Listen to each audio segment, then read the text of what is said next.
بسم الله الرحمن الرحيم. سيقول السفهاء من الناس ما ولاهم عن قبلتهم التي كانوا عليها قل لله المشرق والمغرب يهدي من يشاء إلى صراط مستقيم.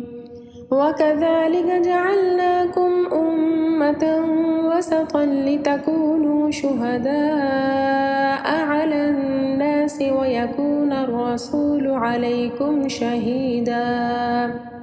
وما جعلنا القبلة التي كنت عليها إلا لنعلم من يتبع الرسول ممن ينقلب على عقبيه وإن كانت لكبيرة إلا على الذين هدى الله.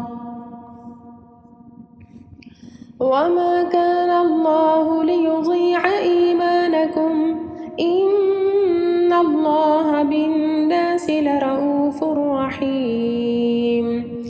قد نرى تقلب وجهك في السماء فلنولينك قبلة ترضاها فول وجهك شطر المسجد الحرام وحيث ما كنتم فولوا وجوهكم شطره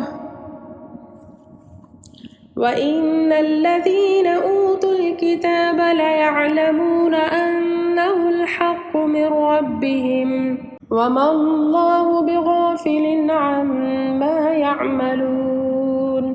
ولئن أتيت الذين أوتوا الكتاب بكل آية ما تبعوا قبلتك وما أنت بتابع قبلتهم وما بعضهم بتابع قبلة بعض.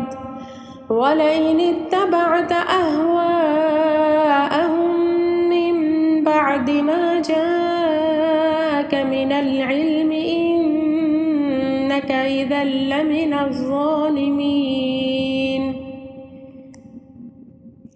الذين آتيناهم الكتاب يعرفونه كما يعرفون أبناءهم وإن فريقا منهم ليكتمون الحق وهم يعلمون.